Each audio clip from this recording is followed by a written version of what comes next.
being swamped by a new kind of offender, and the state is determined to catch them. But they're not the people you might expect, the muggers, the thieves, or the drug dealers. So who are these new offenders they're so busy hunting down? I'm going to show you. These are the people they're really after, people who drive. The person behind me is making rude signs and getting very irritated. People who go shopping. I'm an environmental warden, and that's actually an offence. People who aren't doing any harm at all. My crime was not putting a bottle of Ajax in a locked metal cabinet. Over the next 30 minutes, I'll show you how law-abiding people are being turned into criminals. Every day, there are millions of people who are breaking laws and regulations left, right and centre, probably because they don't even know they exist.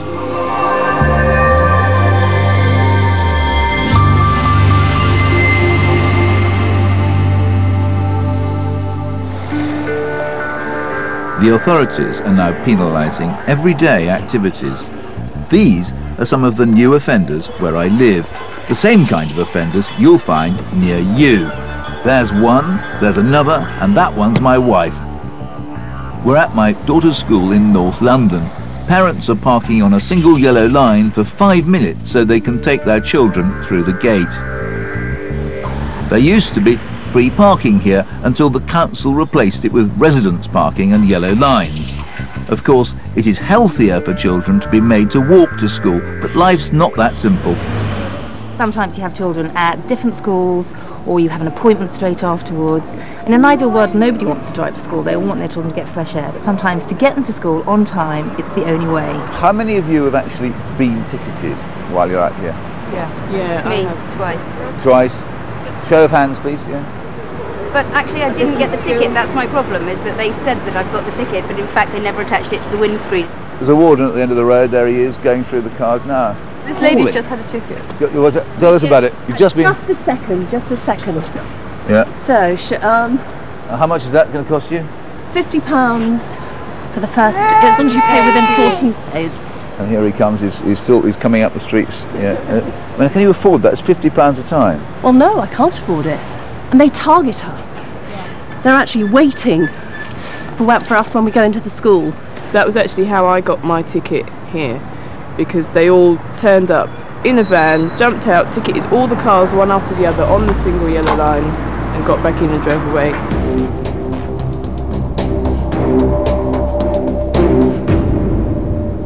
What was so upsetting about that was you had a whole collection of responsible, sensible, law-abiding people going about their daily lives. They haven't got any choice but to park here. There's nowhere else to go, and yet the state is determined to make them feel like criminals and charge them fortunes. It's sickening, actually. It shouldn't happen. The local council is responsible for parking controls. The man in charge is Steve Hitchens. We don't ticket around schools in the time when they're collecting or delivering children. I've never had a complaint about that happening, and we have a clear ruling that shouldn't happen. We have footage of them doing this. Okay, well, we'll sort it out. And furthermore, it happens all the time, every day. Well, and you haven't been trying to enforce this very hard, have you?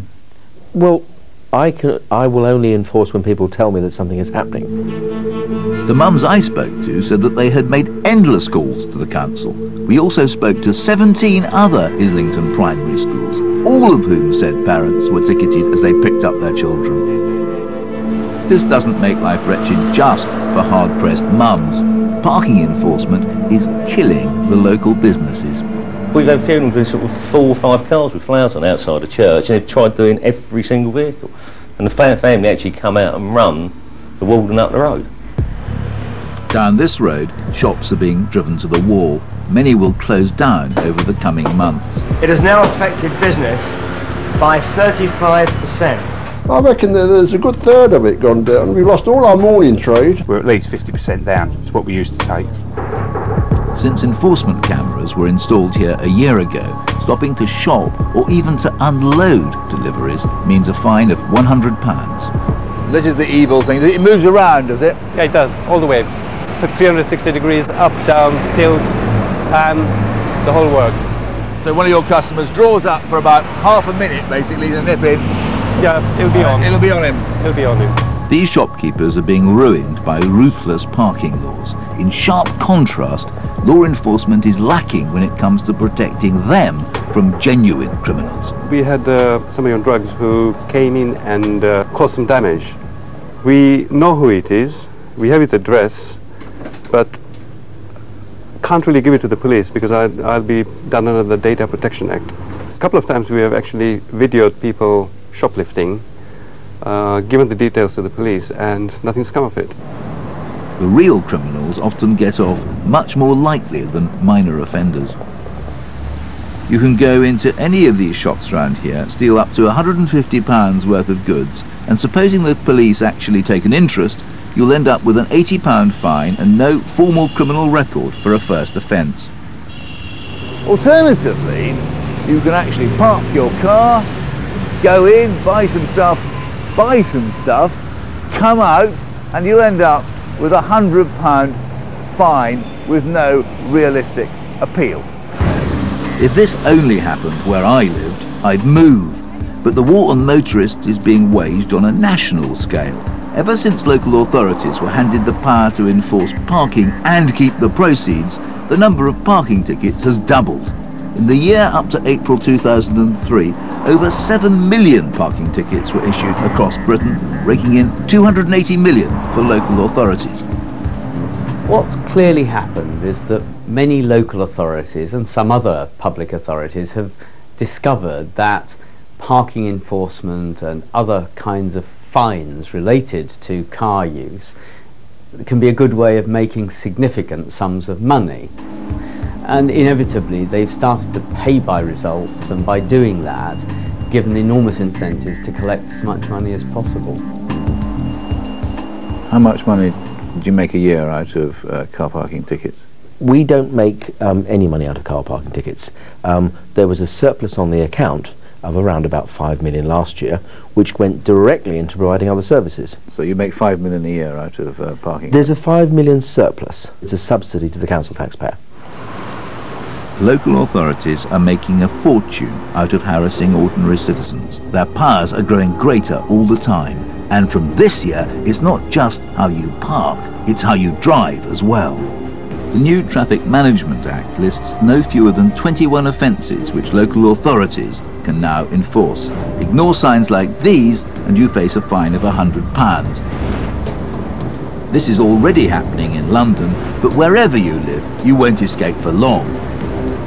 That's on top of the £100 fine you get if you drive in a bus lane. Policing by camera has already started in the capital, raking in £30 million from bus lane penalties alone. The overwhelming majority of law-abiding car users, the beauty is that the car is easily identified, tracked back to them, and they can be fined. And therefore, for the public authorities, it's actually rather good to target them. You can do it with technology, with cameras, all sorts of wizardry. It's easy. No one disputes the need to keep buses moving, but in practice the new rules make driving a nightmare. Here we have a bus lane. It seems to say, it says that I can go into it. Only between 4 and 7 in the afternoon can't one go into it. I'm driving nice and legally along this bus lane. And suddenly I'm having to swerve out of it because suddenly it's illegal to go down it from 7 to 7 in the afternoon. They suddenly, without any warning, change the instruction. I can't be focusing on reading these quite small signs on bus lanes at the same time as observing road safety. It's sort of reckless. And I narrowly escaped a £100 fine for what would have been a simple mistake. The explosion in impossible rules and ruthless enforcement catches out the most minor offenders and not the people who cause real problems to other road users. But this is not just about traffic. There are more and more laws affecting practically every area of our lives which criminalise soft targets up and down the country. There are now so many laws and so many absurd, pettifogging individual rules, restrictions and regulations that there are millions of people, hundreds of thousands of businesses who are going about their business every day, breaking laws probably without knowing it and without even knowing they exist. And yet there they are, they're probably at risk of being fined or punished in some way if any bureaucrat takes enough interest in them. I've discovered that it's now illegal to rewire your home or replace a window without the active supervision of the local authority. You're not allowed to dispose of anything to do with work in a domestic dustbin.